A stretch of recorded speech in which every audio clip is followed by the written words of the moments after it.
Ve liviano como el aire, ve tan solo con lo opuesto y nada más. Soy madera noble al viento, vos un soplo de aire a tiempo y nada más. Cuando caigan las distancias que inventamos para hablar, hola, ¿cómo están? Quiero presentarles a los invitados de este 10º encuentro de Madera Noble. Nos acompañan Franco Orsellet, Fernando Noy y Liliana Viola. Vamos a charlar sobre la relación que existe entre la diversidad y la cultura, sobre los vínculos y sus conflictos posibles, los elementos simbólicos que se presentan en la conformación de nuevas identidades, el impacto en la creación artística y también, seguro, sobre la política. Antes de iniciar la charla, quiero que escuchen un poema de Olga Orozco en la voz de Cecilia Rosetto. Hemos hablado demasiado del silencio. Lo hemos condecorado lo mismo que a un vigía en el arco final, como si en él yaciera el esplendor después de la caída, el triunfo del vocablo con la lengua cortada. No se trata de la canción, tampoco del sollozo. He dicho ya lo amado y lo perdido. Trabé con cada sílaba los bienes que más temí perder. A lo largo del corredor suena, resuena la tenaz melodía. Retumban, se propagan como el trueno unas pocas monedas caídas de visiones o arrebatadas a la oscuridad. Nuestro largo combate fue también un combate a muerte con la muerte. Poesía. Hemos ganado, hemos perdido. Escuchamos esta belleza con esta boca en este mundo de Olga Orozco en la voz de la querida Cecilia Rosetto. Esta mesa súper interesante para pensar temas que yo creo que tienen que ver con los momentos que se avecinan y con los que venimos pasando, ¿no? Y se me ocurrieron una serie de preguntas, recién las compartía, qué sé yo, pero como siempre pasa, nunca las respeto y se me van ocurriendo sobre la marcha otras, ¿no?, que hacen que la charla fluya más interesantemente. ¿Qué relación piensan ustedes que hay entre los nuevos debates sobre la diversidad y los aportes a la cultura en general de nuestro país, en el mundo? ¿Qué aporta los debates sobre la diversidad al mundo de lo simbólico? Los dejo. De algún modo lleva a la práctica en el lenguaje lo que es un sueño concretado al fin, porque la diversidad es múltiple y cada vez surge más y más, pero desde siempre, aunque antes estaba más velado, más opacado. Yo pienso en el Nagata, en el Kabuki, en la época versallesca, en todo lo que hoy se religa, y también como de algún modo el feminismo tiene raíces que están como desconectadas, pero siempre estuvo presente. Ahora está el momento de la digamos, la palabra que Mariana Walsh me decía, yo no la soporto porque la palabra militar me lleva a manu militari, pero está la militancia que hace ya mucho tiempo, especialmente con grandes representantes, va conformando un esquema donde las pistas se dan, pero se viven, no es solamente...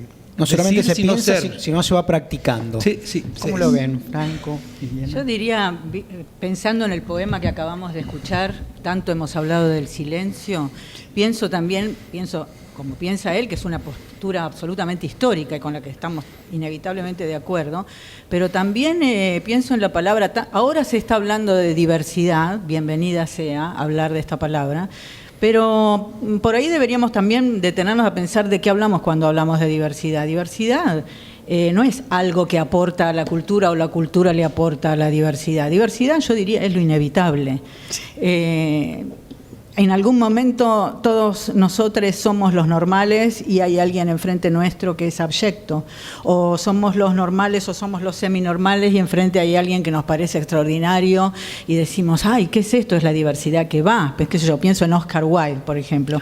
Oscar Wilde es el homosexual más homosexual del planeta, que ha sido juzgado hace no tanto, poco más de 100 años por haber sido homosexual, y sin embargo es un autor de lectura obligatoria en los colegios, que lo hegemónico, lo no diverso se lo ha apropiado como una lectura que nada tiene que ver con la homosexualidad. Y sin embargo, si vemos más partes de su biografía o si leemos toda su obra desde esta perspectiva, ni hablemos del retrato de Dorian Gray, por ejemplo, la diversidad ya estaba en ese personaje, en su obra, también estaba apropiada por quienes han querido leerlo como lo leyeron y quienes lo encarcelaron. Entonces, diversidad también implica saber mirar lo que ya está. No hay, estaría bueno no pensar que hay como una... Me gusta eso también, pero una caterva de monstruos que vienen entonces a darle un poco más de vida y más de arte y más de brillo a la triste... Al aburrimiento humano. Al aburrimiento, digamos, para usar palabras que también circulan, al aburrimiento patriarcal, hegemónico, heterosexual, etcétera. Eso. Eso pienso. Perdón, para no, intro, te interrumpí. No. Franco, Sí. ¿qué pensás? ¿Diversidad y cultura? ¿Cómo? Yo creo que es una gran oportunidad que estemos hablando de diversidad ahora y que todo el mundo crea por ahí que es como una especie de moda, que bueno, que todo es ahora, que ahora se dice todes y que para pensar qué tipo de cuerpos están dentro de la cultura, ¿no? Porque diversidad por ahí uno piensa orientación sexual, identidad de género, pero por ejemplo, ¿qué cuerpos trans están en la televisión argentina hoy? Están los cuerpos trans que han sido normalizados. Uno no ve en la televisión hoy una chica trans con bigote y barba, digamos. Ve la chica trans que es Barbie o la chica trans que es trabajadora sexual o que está en la pobreza o que es encarcelada, digamos, y esa es una parte de la identidad trans o del colectivo trans, pero hay otras realidades que deberían ser visibilizadas y que no estamos pensando como posibles. También pienso en qué cuerpos están en la cultura argentina, porque la diversidad también es diversidad funcional, es la discapacidad. ¿Y qué imágenes de discapacitados tenemos hoy? Está el ejemplo de vida que todos vemos en el noticiero, una historia de superación y lloramos como qué lindo lo que hacen, digamos, pero no hay probablemente un discapacitado que cuente una serie que cuente la vida de un discapacitado desde la experiencia en primera persona, ¿no? Así que bueno. ¿Tenemos dificultades en la cultura como para hacer una elasticidad de los cuerpos permitidos, o para no homogeneizar, o para no ortopedizar, digamos? Y como decía Liliana, es la apropiación del discurso ese, pero también al mismo tiempo heteronormatizado. La Cenicienta no puede dejar de ser, como dice aquí André, no puede dejar de ser la historia que nos vendieron siempre. Hay como una pseudo limitación, un límite. Te dejo entrar, pero comportate como. Te dejo entrar a una pluralidad, pero comportate como espero que te tenés que comportar. Sí, la cosa es que haya alguien que deje entrar y que ese alguien que deje entrar siga siendo, para simplificar, digo, el normal. Eso me parece que dentro de todos modos está dentro de una cuestión lógica capitalista. Es decir, yo creo que lo que a mí me interesa lo que me interesa particularmente de lo que está diciendo Frank es el tema de quién habla, me parece. Por ahí más de pensar quién deja entrar, o que si ponemos una actriz con una cierta discapacidad para llenar el cupo también, o para generar esta empatía, etcétera, me parece que lo que sí los activismos han ido logrando de a poco es eso que vos decís de la primera persona, pero no una primera persona que viene a dar un testimonio, sino una primera persona que va armando su propia teoría, y eso es el modelo que nos ha dado sin duda el feminismo. Digamos, el feminismo es la gran revolución teórica, ideológica, práctica, sexual, íntima, etcétera, que se ve de a poco. Hoy está la ola verde, pero pensemos que es gente que ha hablado en primera persona, y no simplemente, también sus cartas, su intimidad, etcétera, etcétera, pero también armando una teoría propia. Es decir, la tuya no me sirve, yo voy a armar esto, y tiene este nivel de teoría. Y me parece que en principio acá tenemos un grande de la teoría queer, desviada, homosexual, etcétera, que la ha ido construyendo. Noy, por ejemplo, es alguien que ha construido con su poesía, con sus performances, con su mirada, con mi paciencia, bueno, más o menos su paciencia, con tu impaciencia también, eso. Bueno. Y eso es, bueno, ¿cuántos lectores no del no palo, digamos, cuántos lectores no desviados entendieron a Noy en su momento? No sé, él lo contará, pero eso va permeando a la sociedad. Me parece que lo bueno que hay también es diversas formas del activismo. Él es un autor teatral, actor de teatro. Eso va armando también, metiendo en los pliegues, ¿no? Sí, insertándose por el lugar donde no se espera. Y también insertándose en la lógica capitalista, esto, digamos. Los pliegos del arquetipo. Sí. Y rompiéndolos, porque un pliego implica como también complementando, una quizás, ruptura, porque no ¿no? se rompe por completo. Se fusiona y se confusiona y se construyen un nivel superior también. Pero se evoluciona y se actualiza. Como dice Fran, sin embargo no lo logra ver por completo dentro de la cuestión infinita de los matices, y de la cultura que todavía sobrevive. Decías una cosa recién que me quedé pensando, que tiene que ver obviamente con la irrupción de esta nueva ola feminista. ¿Qué demandas hay hacia las masculinidades, hacia la potencial forma de nuevas masculinidades que el feminismo requiere, demanda, exige, reclama y obviamente cuestiona desde una perspectiva de las viejas formas de ser varón? ¿Qué queda en la cultura desde la teoría queer, desde el feminismo? ¿Qué varones todavía no nacieron y tenemos que educar de otra manera? ¿Cómo lo ven esto? Sí, yo creo que enseñando se aprende también, no es solo educar, sino recuperar el poder. Lilith, la primigenia, Eva antes de todas, dominaba al ser, al hombre, y de pronto hubo un cambiazo fabuloso en el sentido de que fundamental. Y desde entonces Lilith pasó a ser la presencia de lo diabólico, de algún modo la rebelión, la indomable, la herejía, pero la que no acepta la palabra de Dios. Sí, y que a su vez se sienta a la derecha de Rama y no de Krishna. Ella huye porque sus hijos son asesinados en el conflicto de Herodes, y ella decide ya no responder a la luz divina, y descubre que la luz del oscuro también es el mismo Dios. Esa misma moneda está funcionando y como que juega con ambas caras.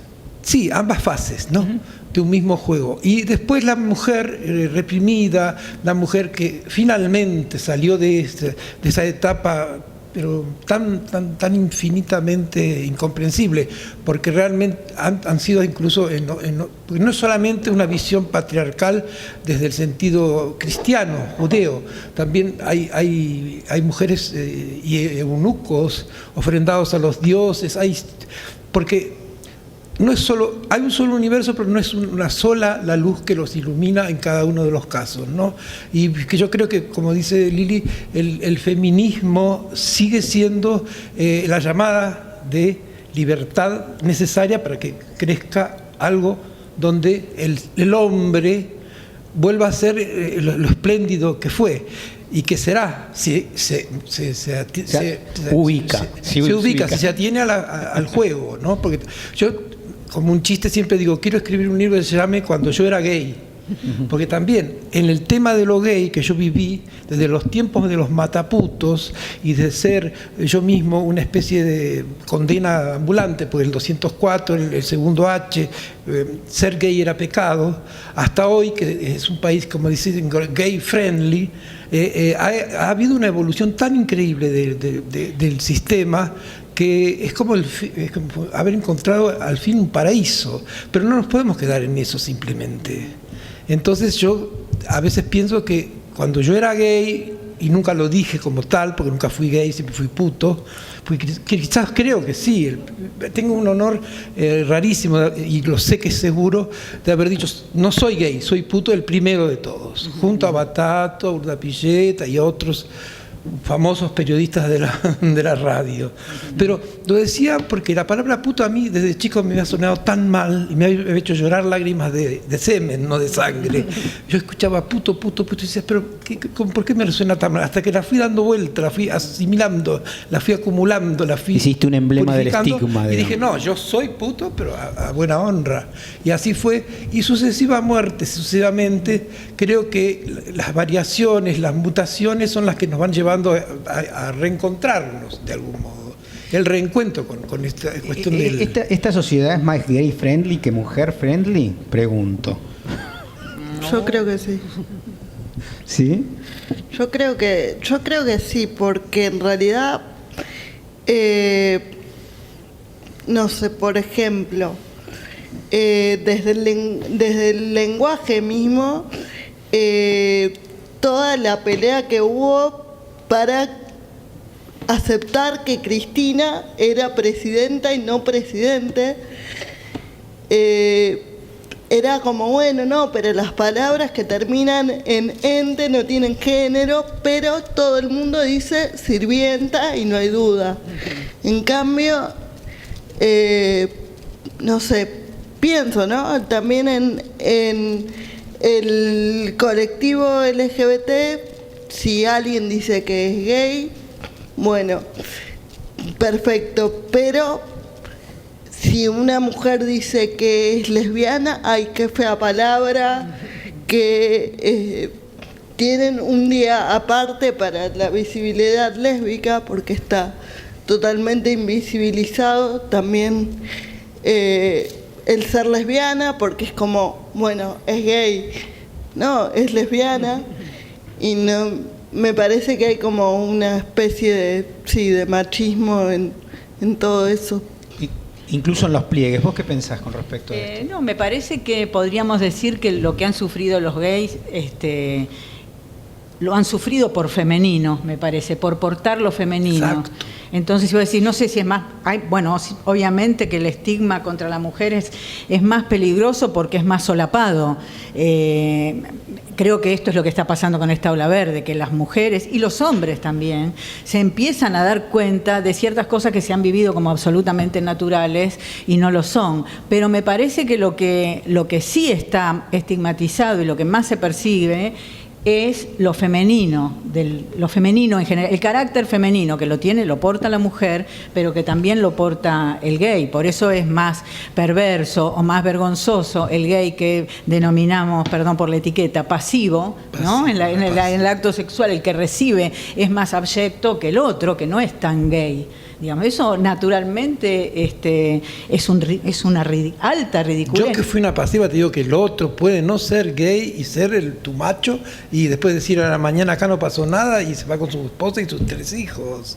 Es decir, el pasivo es el que ocupa en la estructura del harén el hecho de la mujer que prepara al sultán para la entrega a su otra mujer, porque eso es en el Tratado del Harén de Robert Reichter, explica claramente cuál es la función del eunuco.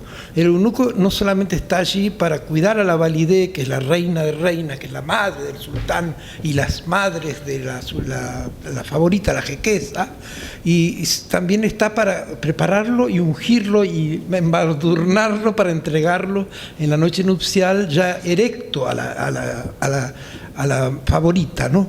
A la que será una de sus tantas esposas. Pero la valide en realidad es una travesti mujer, es como la condesa Bathory, es un hombre, es una mujer que ya pasó, fue superando etapas hasta el extremo de que ella maneja el imperio, y me parece que toda esa estructura es increíble porque funciona así.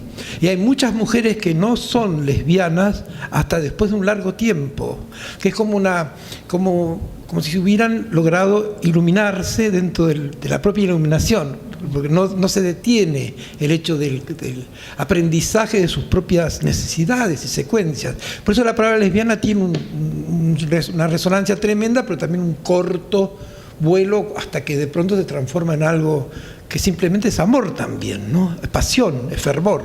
Yo pensaba recién en las múltiples diversidades y una que hoy por hoy está tristemente en la tapa de los diarios, que tiene que ver con la diversidad de ser o integrar los pueblos originarios, ¿no? Una diversidad étnica o fenotípica que hoy aparece perseguida, lastimada, digamos, asesinada, ¿no? ¿Cómo ven esos cortes que suman, ¿no? Porque en realidad estoy pensando en las mujeres de las polleras en Bolivia, y que suman otros tipos de cortes a las diversidades que son sufrientes hoy por hoy. Ahí es donde pienso que la palabra diversidad realmente cobra un sentido político cuando se amplía de lo sexual y se relaciona con lo que, voy a decir una pavada, pero esta misma pavada la dice Judith Butler, así que entonces ya no es una pavada. Que es Sí, hay lugares comunes imprescindibles. Sí, ¿cuál es el objetivo?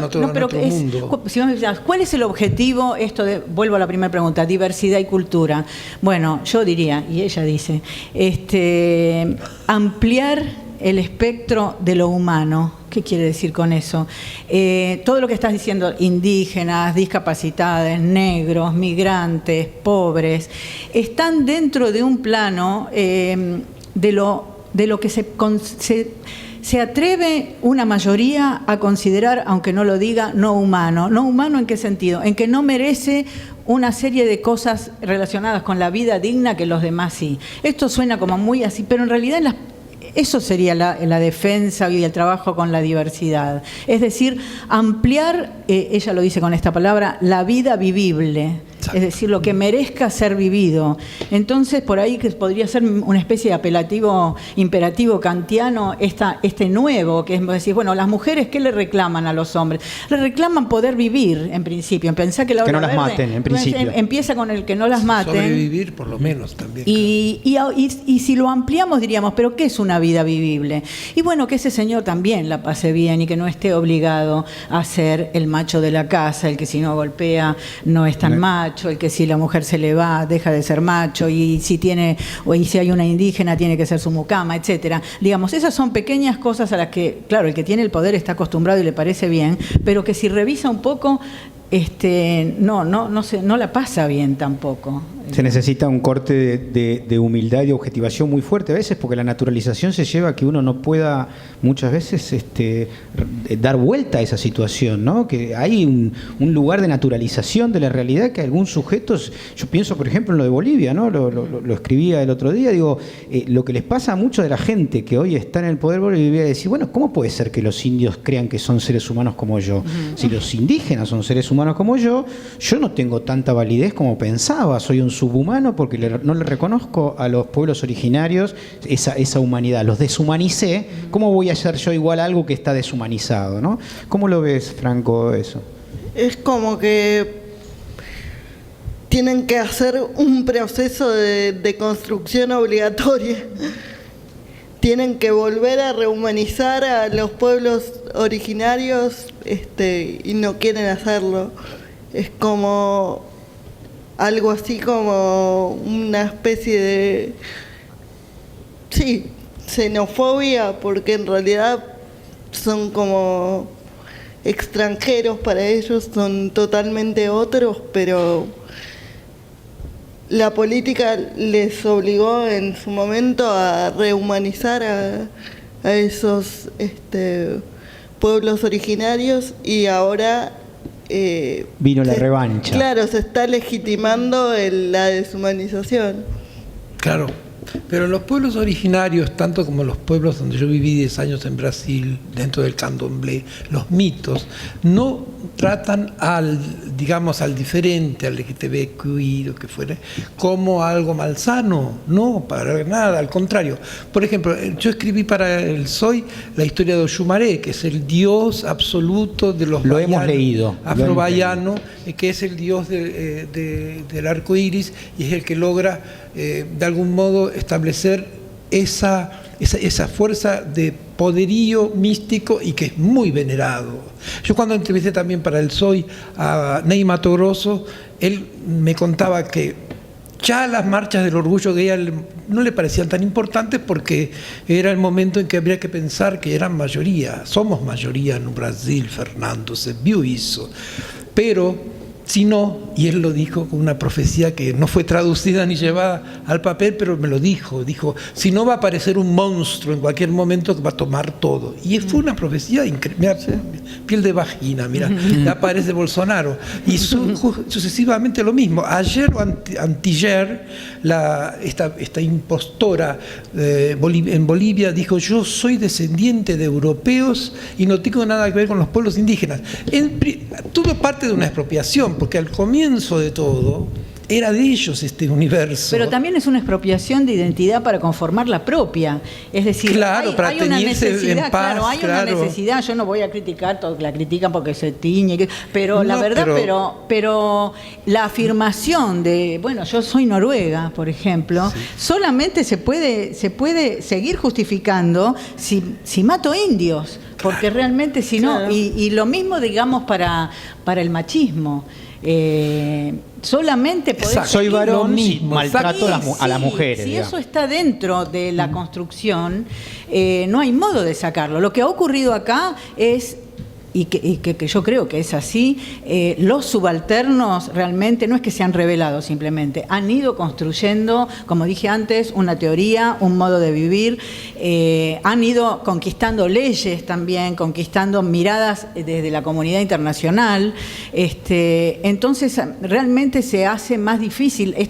Lo bueno que está ocurriendo en este momento es que todo está en discusión, me parece. Sí, pero no hay duda que ella es una malinche de cuarta, porque pero evidentemente por eso tiene que definirse. ¿Cómo se define? Claro, salta el charco y se va a malinchar a todo lo que le viene. Es que hay algo interesante que yo creo que tiene que ver con el tema de la diversidad, ¿no? Que decir, aceptar que el otro es un igual a mí es, digamos, aceptar que un afrodescendiente es igual a mí, yo, superior, blanco, hegemónico, es convertirme a mí en un negro. Les deshace entonces, la identidad. Claro. O perder tu blanquitud. Claro, sí. En un negro. Eso sería. Y que eso es un dolor terrible, porque me han criado haciéndome creer que soy superior. ¿Cómo que soy igual a alguien que yo pensé que era inferior, ¿no? Y ahí aparece también, en todas las diversidades, con respecto al patriarcado, es clarísimo, ¿no? Me enseñaron que soy superior a la mujer y ahora vienen las mujeres y me dicen... ¿Qué es lo que se pierde? Si vos sos superior a la mujer y ahora te dicen que no es que vos perdés tu ser hombre, vos lo que perdés es tu supremacía frente a los otros y el privilegio, hombres. Frente a los otros hombres. Porque el patriarcado, el problema del hombre, que eso sí es que eso es...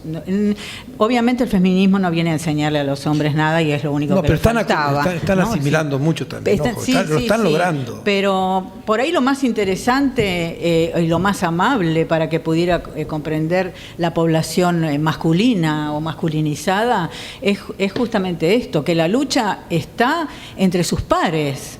El hombre compite con otros hombres, esas cosas muy interesantes que dice Rita Segato cuando habla de la violación, ¿no? Cuando dice que la violación no es un acto de calentura de un loco, que en realidad lo que quiere es acostarse con esa chica, disfrutar sexualmente, sino que él tiene que demostrarle simbólicamente a su manada, que son los otros hombres, cuán macho es. Cuán macho es. Y estamos hablando de un hecho extremo, imagínate en la vida cotidiana. Y de un extremismo totalmente homosexual, totalmente relacionado con el tema de compartir el mismo fervor por algo en común, ¿no? Que es la violación, el becerro, la cuestión esa de la manada que menciona Lili. Franco, Es que los hombres son... Es que yo creo que esa es la maldición del binarismo, ¿no?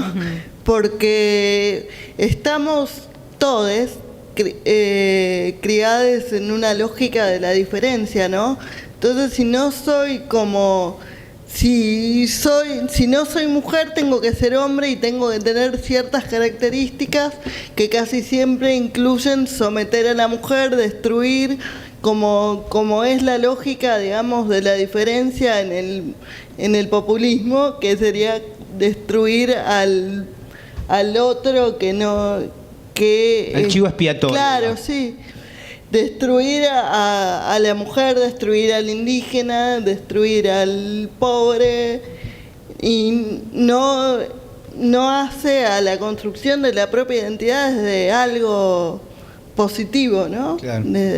Bueno, eso es lo que para mí tiene la diversidad, ¿no? Desde por ahí, no sé, una persona con discapacidad, ¿no? Le dicen que es todo lo peor, que no puede, y desde eso negativo por ahí logramos sacar algo positivo y decir, bueno, yo estoy en silla de ruedas, soy rengo y voy y escribo una obra de teatro y soy dramaturgo. Es como lo que decía, que convertir el estigma en un emblema. Claro, yo una vez le dije, jugando a ella y a su madre, Ana Monte, mi amada de 50 años, digo, es una discapacitada prodigio, para usar una palabra terrible que no estamos mencionando.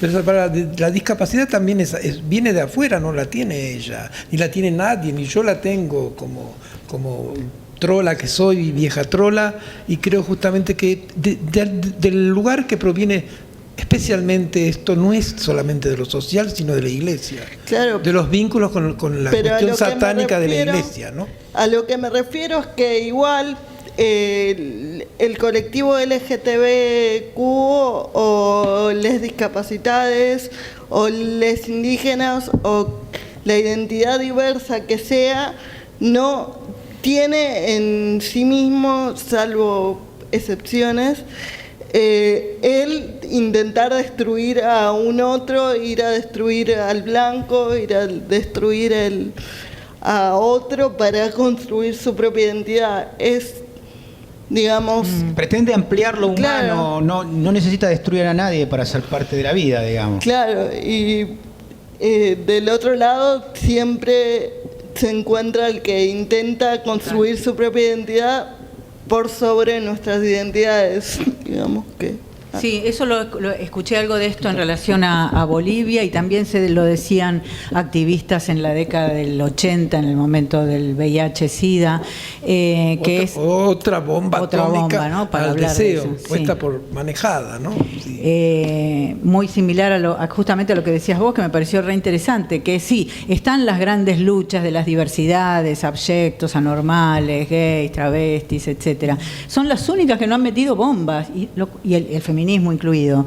Es decir, que se estallan a sí mismas. Son guerras que no, la de los indígenas, realmente en el caso de Bolivia con Evo, son guerras que asociadas con el amor, que es con esto que yo decía antes de la vida más vivible, digamos, y no para esa idea de que a triunfar pero por otros métodos. Y me parece que eso a la larga va a tener que ser comprendido o va impregnando los modos de relacionarse. Incluso pensemos todas las luchas de Ni Una Menos con mujeres destrozadas, niñas violadas, destruidas por sus propios padres, con jueces que luego hacen realmente unos juicios totalmente injustos, que liberan a los asesinos. Aún así, las luchas en la calle de las mujeres son con canciones, y no es que sean unas idiotas, realmente. Es imposible no pensar en las madres de Plaza de Mayo, ¿no? Absolutamente, absolutamente. De remitirnos a algo muy claro de la historia argentina y por qué no fueron los padres. Bueno, fueron las madres, y hay algo ahí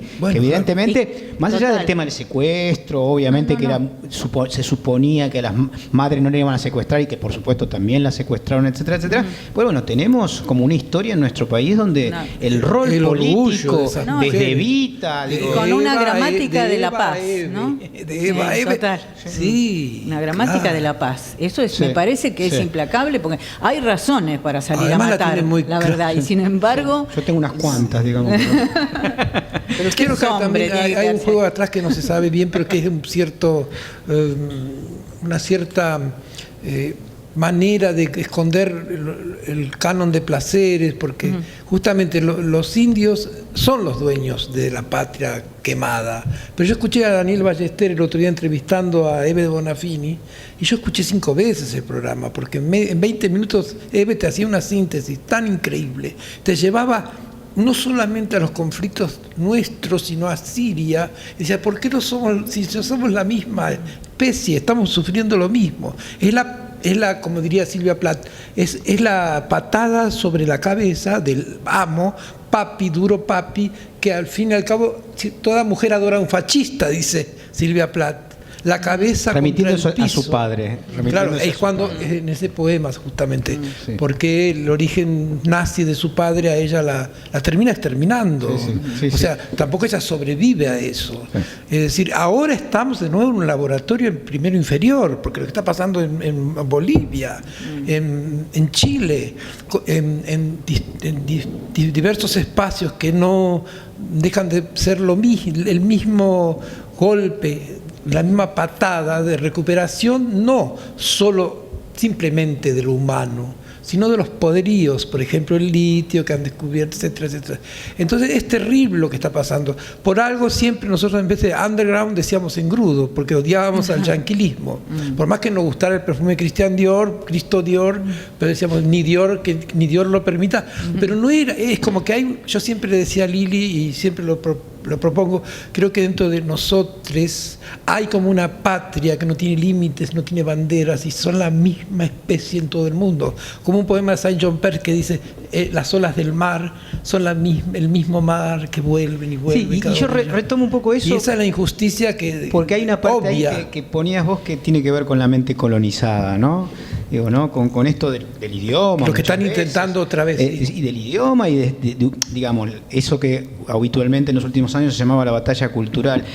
¿Cómo juega esto de imponernos formas de pensar el mundo, categorías kantianas, decía, formas, anteojos, para entender la realidad, de tal manera de segregar a algunos diferentes, o de tal manera de odiar a nuestros hermanos, o despreciar a los pueblos originarios, digamos? ¿Cómo es eso que los medios de comunicación además tienen tanto poder y que lo ejercen diariamente? ¿Y cómo nos defendemos frente a eso? Eso es la construcción de la ideología devastadora del imperio devorando a sus sectores, como así. Por ejemplo, yo leí no tenía tiempo, no tenía libros, y encontré uno de Vargas Llosa, y era un libro llamado León Celta, casi me muero, porque ahí cuenta toda la historia del imperio belga, destruyendo al imperio el Congo. Y entonces han hecho, pero peores barbaridades, y siempre ha sido así. Los famosos paracaidistas belgas que después llevaron a los chicos, para dato así de cultural, a zoológicos en Bruselas, y ponían al lado de los monos, los ponían a los chicos afrodescendientes como parte del zoológico. Hay fotos terribles de eso también, que todavía existen. Fotos de viejos periódicos que publicó no sé quién el otro día, que se regala una india. Pero esto fue de los indios. Entonces ya el reclamo es obvio. Sabemos que estamos siendo de nuevo profanados y que esto vuelve a comenzar, ha vuelto a comenzar y volvimos a los 70, como diría Horacio, que ya la otra vez también lo mencionamos a ustedes, pero yo lo sentí como tal a Horacio González porque él dio bien en la tecla, es como que hemos retrocedido para no sé qué futuro. Es una pelea. ¿Cómo ven esto de la mente? Una pelea terrible. Sí, de la mente colonizada de muchos de los, sobre todo de los latinoamericanos, ¿no? Que sueñan con vivir en un país que no viven. Para mí, la respuesta decir, ¿los latinoamericanos siempre, o los norteamericanos? Sí, no, decir, muchos de los que viven acá, pienso en el gobierno actual, incluso que cree estar viviendo en un país que no existe y desconoce el tercio de la población y desprecia profundamente. Sí, entiendo. Esa respuesta para mí siempre fue la autogestión, ¿no? Porque dentro de todo lo que por ahí se nos es prohibido, digamos, dentro de esa mente colonizada en donde en los medios no entran ciertos cuerpos, como decía, o con ciertas palabras que por ahí no se pueden decir, incluso, no sé, el rap, que siempre fue como algo que se hizo en inglés, digamos, ahora mucha gente lo toma. Vos estás rapeando últimamente, como Franco. yo, por ejemplo, yo lo tomo para rapear de mi realidad, rapeo sobre la discapacidad y desde ahí cuento lo que no se dice y es ir buscando la grieta, ¿no? Es como decía Gramsci, la guerra de posiciones, la batalla cultural, así, y vas buscando la grieta y vas encontrando un lugar y ahí en algún momento vamos a tener como un espacio, una visibilización más importante, ¿no? Yo diría ahí sí, y ahí seamos optimistas en relación a la actualidad de las redes. Me parece que lo que él está diciendo también es posible porque hoy vivimos en red, te guste o no te guste la situación troll. O morimos. Bueno, morimos también en red. Pero es posible la autogestión o el entramado que, bueno, todos feminismos, grupos pequeños lo van haciendo mucho más sencillo. Hay identidades que se conocen, digamos la identidad transmasculina o la transfemenina por fuera de la imagen de la travesti prostituta que la sociedad obligó a hacer. Son identidades que realmente no es que porque las ponen en el mejor medio, en el mayor medio en la tapa, sino porque se han ido armando redes también, vía internet, eso es la verdad, y que han logrado de algún modo... Saltar el cerco. Sí, ¿no? Una velocidad de comunicación entre seres que hacen que entonces lo que él llama autogestión, que hace 10 años podría haber sido el trabajo fracasado de alguien que está solo y nunca lo va a poder presentar, hoy también, gracias a los contactos que se van generando, hacen que mucha gente trabaje en red directamente y no simplemente porque no puede trabajar en otro lado, sino porque es un modo de comunicación. Entonces a mí me parece que esto es una muy mala pasada para todos estos grandes poderes. Pensemos que estamos hablando del gran mal que es Bolsonaro, y Bolsonaro, una de las cosas que está enfrentando hoy es estar siendo acusado del asesinato de Marielle Franco, que es la activista negra, lesbiana, que estaba movilizando de un modo importante a la sociedad brasileña. Se le ocurrió nada menos que, bueno, ha matado a muchísimos, pero bueno, hoy está acusado directamente de haberla matado. En otro momento habríamos dicho, ¿qué importa una negra lesbiana que haga su joda por ahí? Me parece que, no digo que son dos poderes en pugna, me revienta la idea esta de la guerra de los dos demonios o el bueno y el mal, pero volvemos a los 70, pero no exactamente igual, con más gente que piensa que tiene que abrir los ojos porque no la va a pasar bien. No, y con aprendizaje, supongo, sí. Nombrábamos recién a las madres que nos enseñaron pedir justicia y no venganza, y en ese marco se triunfó porque muchos de los asesinos hoy están condenados, más allá de que gobierno que todavía está quiso darles la domiciliaria, etcétera, etcétera. Pero me quedé pensando en algo que decía Liliana con respecto a cómo se procesa esto, incluso en las nuevas tecnologías, ¿no? Efectivamente, por un lado, estamos muy conectados y muy solos, ¿no? Y por el otro, efectivamente, tenemos la posibilidad de armar grupalidades en las que no nos sintamos tan solos, ¿no? Que hay gente que está viviendo lo mismo que nosotros, nos podemos juntar y construir identidades que tenemos y que las pluralizamos con otros y vamos intercambiando. ¿Qué pensás, Franco, de esto? Sí, pienso que la identidad no es algo meramente privado, obviamente que es personal, pero también es colectiva, y hay muchos chicos trans, chicas trans que no sabían de qué se trataba lo que les estaba pasando, y probablemente por algún video de YouTube, algo que vieron en internet, se enteraron que existía algo que se llamaba transexualidad, transgénero, y desde ahí empezaron a por ahí a hablar con otras, y a generar su grupo de pertenencia, que es tan importante para no sentirse solos,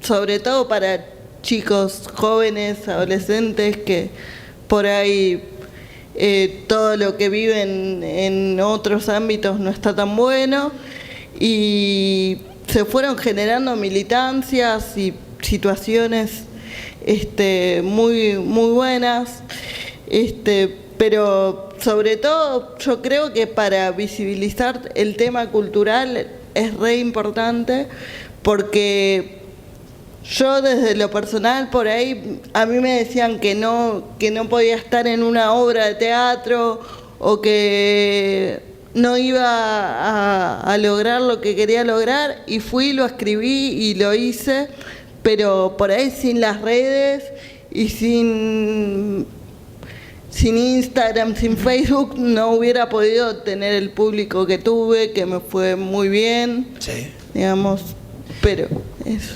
Estoy viendo... Fue increíble la apuesta que hizo. Sí, y que remite un poco a lo que decía Lili, esto de que da la posibilidad de juntarse a gente que hace un siglo estaba absolutamente sola y moría aislada, sola, sin saber que compartía con otros miles de personas las mismas situaciones. Claro, Alejandra Pizarnik siempre llega a mi mente, porque ella dijo exactamente lo medular de la soledad.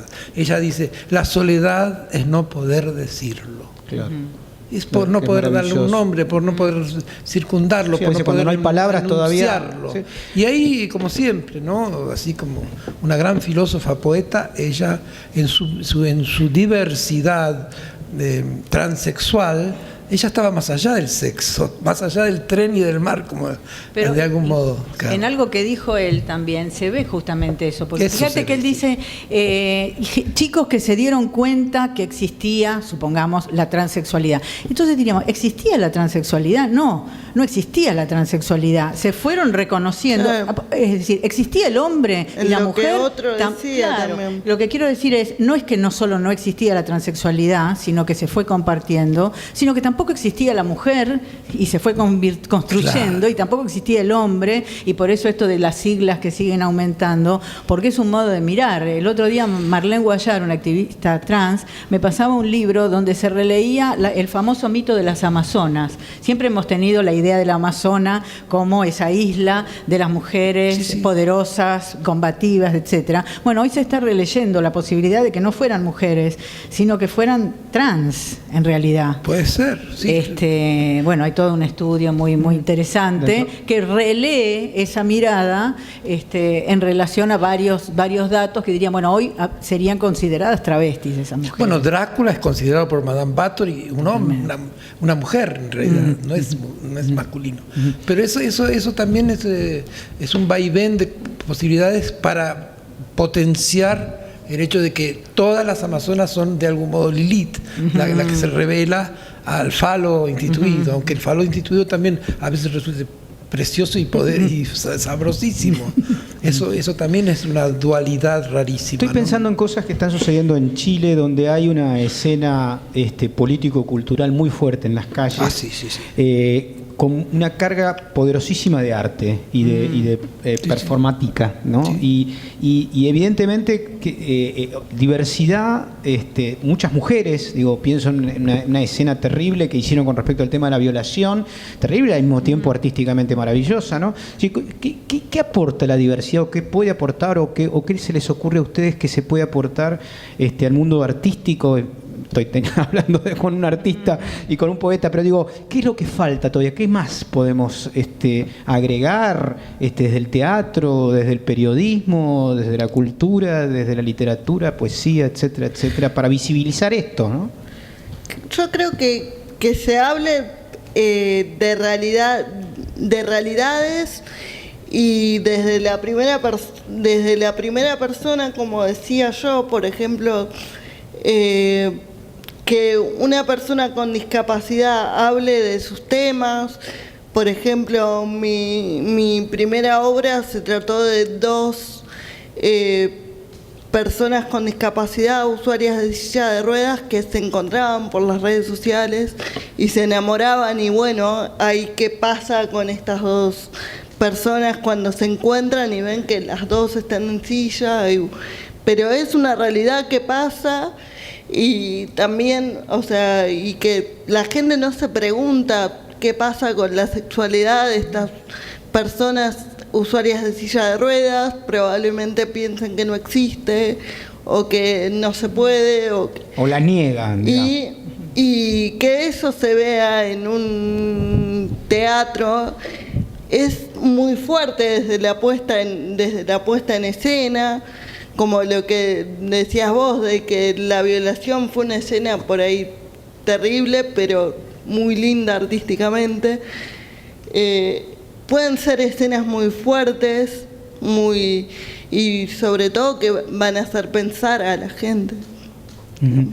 Bueno, desde la yegua del apocalipsis, seguimos con Chile, que vino a Argentina el Pedro y el Francisco, amigos de mi alma, y muy amigos de Lili, de vos, de cualquiera que sepa escucharlo, porque era bravísima como un látigo la diosa Petra. Pero ahora, por ejemplo, el sábado vamos con todo el grupo de nuestro hogar, porque para mí hay un hogar que siempre lo tengo en cuenta, que es Casa Brandon, donde estamos todos en paz, y está Lisa Kerner, que es como mi marido místico y alquímico. Nos vamos a ver todos juntos allá a proa, porque lo que ya está no puede quedar archivado, hay que recuperarlo.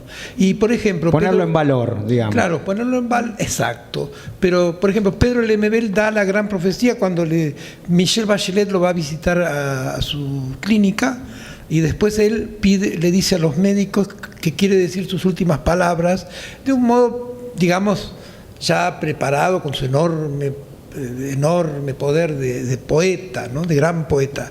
Y entonces le dice: muérete, Piñera, maldito sea, algo así, como no me acuerdo exactamente. Pero él estaba haciendo la Casandra, que vos ahora sos también en tu corazón.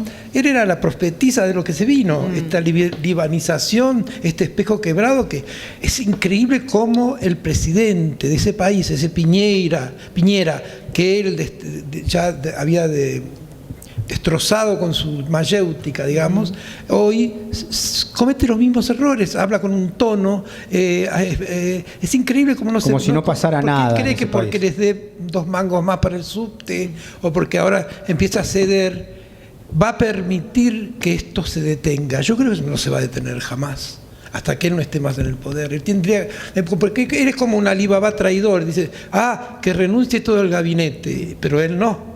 Entonces, los 40 ladrones o los 40 no sé qué polocos van a renunciar, pero él se mantiene. Y eso es lo que realmente no porque también en la evolución de la revolución que se está armando, es claro que el tipo sigue siendo el caudillo que odian. El caudillo del mal. Del mal. El mal se ha hecho presente, como dice Lichín. Y esto no creo que tenga un final acorde como se espera, porque no lo van a lograr. Esto tiene que ver lo que está pasando en Bolivia, en Ecuador, en Brasil, en Chile, en Haití.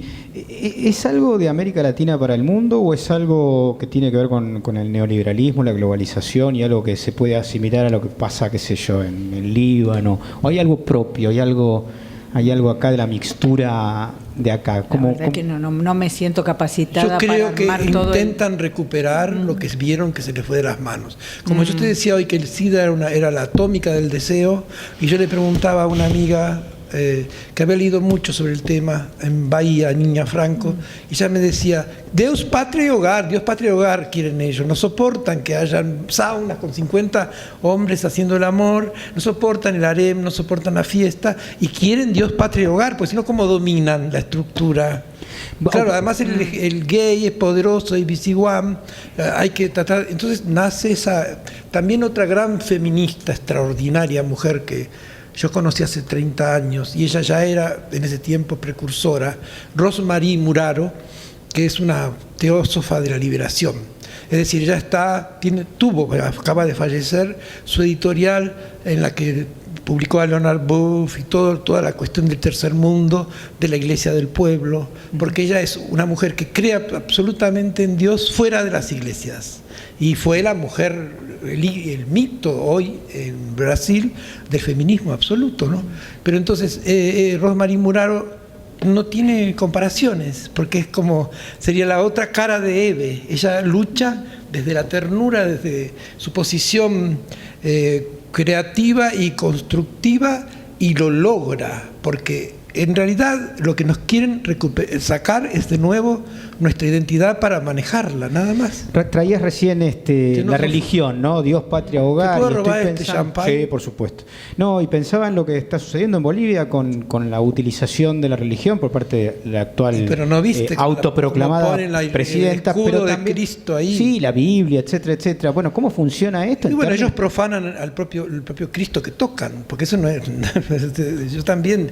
Ahí está. ¿Ves? Usan cualquier elemento desde lo sagrado, desde lo abyecto, para imponerse. Y esto creo que va a durar mucho tiempo para volver las nuevas iglesias. A Evo lamentablemente le va a costar recuperar ese país tan amado, y es donde él es tan venerado. Mira, van 2 años que voy a Bolivia, y ahora vuelvo de nuevo a Bolivia, y siempre paso los veranos allá, y yo constaté en las plazas, porque en Bolivia la plaza, ahí van las locas, divinas, borrachas, las mariconas, todas las indiecitas, y no hay problema, pero de pronto veía a doña Olga Capillón, que se sentaba con una pipa, y yo quería charlar con Olga Capillón, y le decía: doña Olga, ¿cómo se vuelve a su casa después? 15 cuadras es mi casa nomás, pero la mujer no podía ni caminar, era realmente casi discapacitada, tenía una pierna con unas cosas. No, yo tengo para el taxi desde que Evo está en el poder. Es decir, él trabajó con la estructura que hoy va a ser sacrificada. Vamos a ver, hay Sí, pelea, sí, se está dando la pelea. ¿Querías decir algo con respecto al tema de las nuevas iglesias? Sí, hay algo que leí el otro día respecto de militantes LGBTI, que decían algo así como no en nuestro nombre. ¿Qué quieren decir con esto? No olvidar que las luchas que estamos teniendo tienen una base, hablabas neoliberalismo, pongamos capitalismo en general, económicas, que la mayor tortura es el endeudamiento de todos nuestros países, y que entonces el no en nuestro nombre era, muy bien, armemos nuestras redes, intervengamos en las leyes, pero que no nos pongan como el chivo expiatorio, en el sentido de las iglesias que proponen la defensa del niño por nacer, la defensa de la familia, la defensa de la existencia de un hombre y de una mujer, en contra de estos demonios, que serían todos los que hemos estado nombrando acá, porque en realidad, lo que decían ellos, no somos nosotros el problema, nosotros somos totalmente, en realidad, podemos volvernos bastante capitalistas, si no, miren a Marley con su niño rubio vendiendo Sprite, ¿no? Es decir, hay un modelo del gay, como hablabas vos, está el puto, está el gay, digamos, no es un peligro en sí mismo, y no porque no son tan buenos, sino porque pueden ser muy malos también. Claro, absolutamente. La condición humana no angelicemos tampoco a la diversidad. No, es que en realidad hay algo que quiero decir sobre eso que estabas diciendo, que en realidad defienden a la diversidad siempre que sea, por ejemplo, las personas con discapacidad no podemos debatir sobre el aborto. O sea, nunca vi una mujer con discapacidad o un varón trans con discapacidad debatir sobre aborto sí o aborto no, pero sí éramos una excusa para decir que sí al aborto, porque si no se iban a matar discapacitados, que se iba a cometer eugenesia con personas con discapacidad, y que todos los niños con síndrome de Down iban a morir si el aborto era si se legalizaba el aborto. Total. Pero después no saben qué hacer con la discapacidad, así que... Claro, absolutamente, sería eso. El uso para bien sería negar el aborto porque no vamos a matar posibles futuros discapacitados. Y el uso para mal sería prometer que vamos a limpiar una sociedad de este tipo de gente. Lo que decían estos chicos, que me pareció interesante, es ninguna de estas dos cosas son ciertas. Es simplemente el viejo anzuelo de la familia perfecta, la armonía, la fidelidad, la monogamia, como loca ilusión, pero en realidad lo que ocurre son políticas económicas, realmente. Y ahí voy porque estamos a muy pocos días de un cambio de gobierno y todos tenemos expectativas, esperanzas, etcétera. Entonces, ¿qué podría hacer el próximo gobierno en términos de diversidad que le adeudan a la sociedad? ¿Qué es lo que ustedes consideran o sugerirían? Lo sentamos acá Alberto Fernández, le decimos, bueno, que para la diversidad, ¿qué se debería hacer en los próximos 4 años? Chachán. Yo quiero decir algo que en realidad estuvo dando vueltas mucho, el tema de las leyes y el tema de que se avanzó mucho durante los 12 años de kirchnerismo en cuanto a leyes para la diversidad.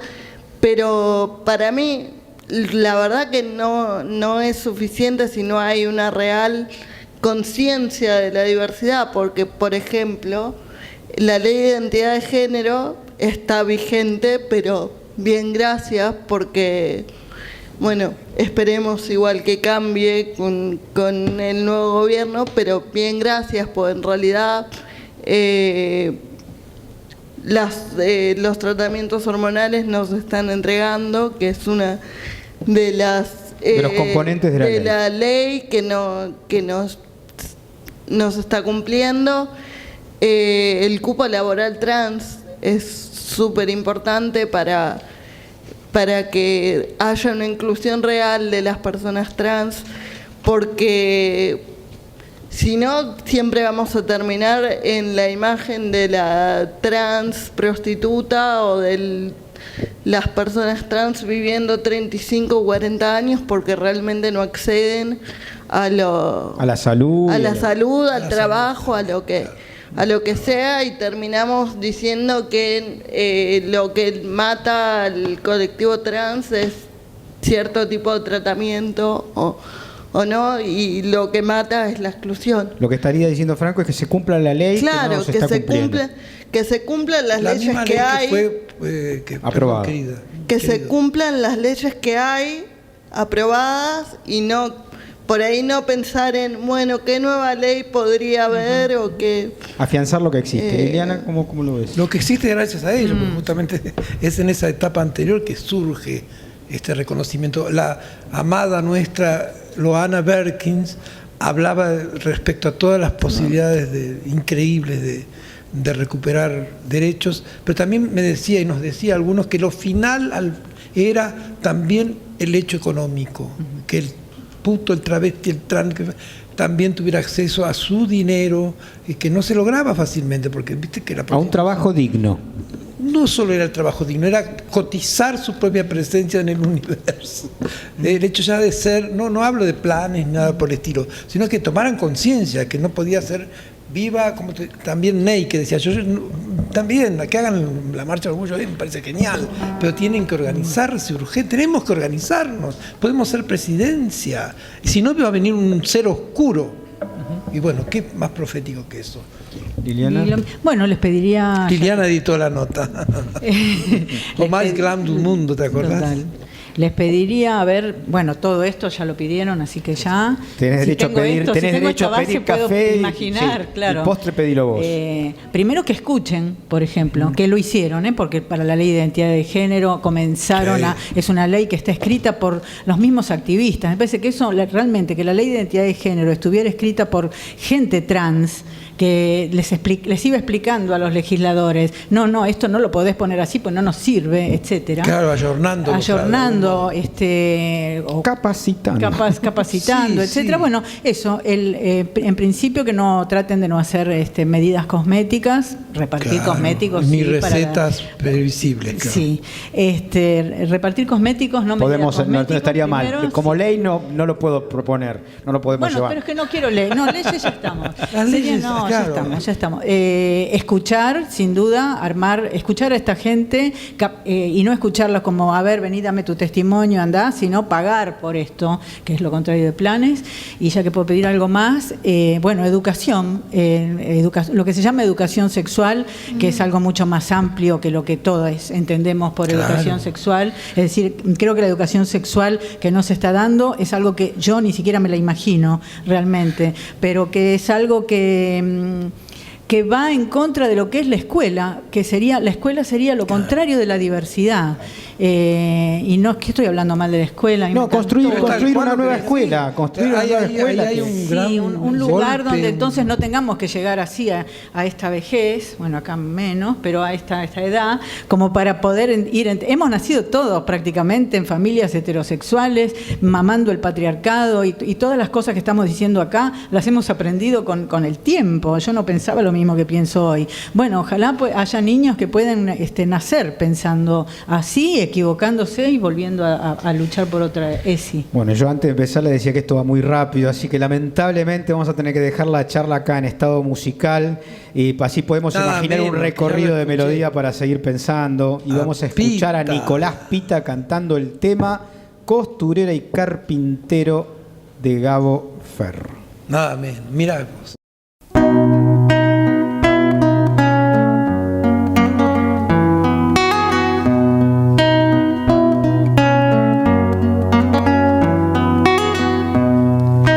Cuando crezca yo seré un prodigioso carpintero, un hombre poderoso de mirada serena, con cuerpo de niña, curiosa y atenta.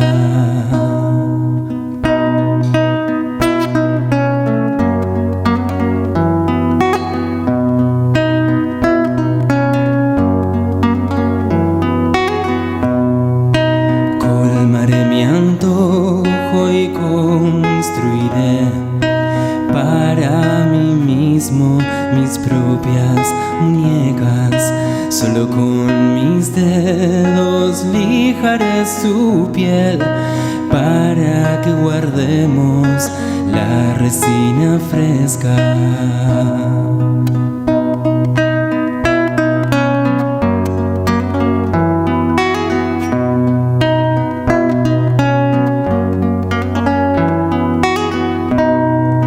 Me enamoraré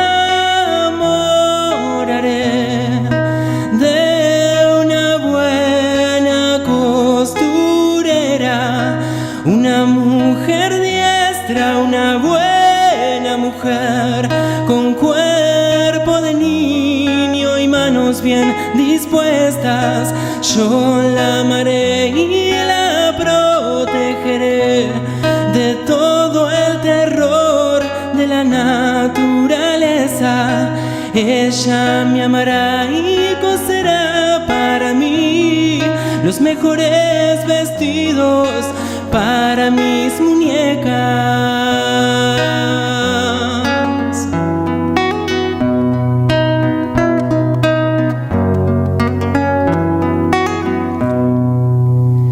Ella será sabia y sabrá sonreír cuando le digan niño costurera. Dirá que nada importa si estamos enteros. Niño costurera, niña carpintero, niño costurera y niña carpintero, niño costurera y niña carpintero.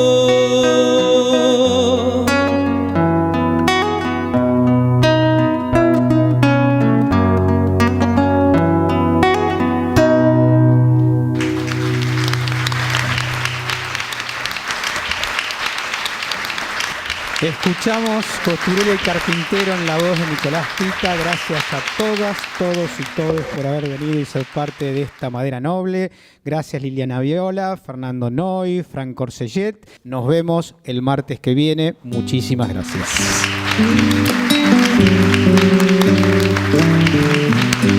Ve liviano como el aire, ve tan solo con lo opuesto y nada más.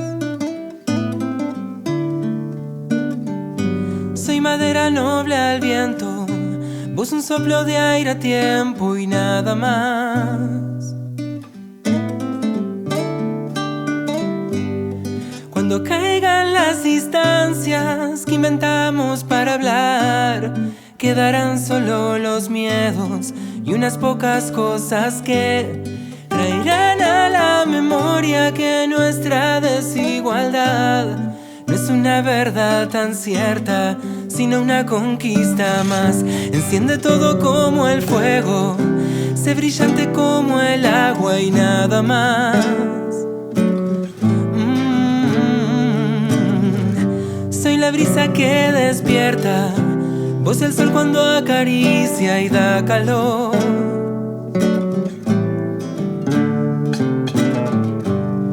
Cuando caigan nuestros muros, solo lazos quedarán, toqueteando nuestros cuerpos en un juego sin final. Y no habrá más pesadillas que aún en plena oscuridad nos empujen al infierno de prohibirnos decidir. Cuando caigan las distancias que inventamos para hablar, quedarán solo los miedos y unas pocas cosas.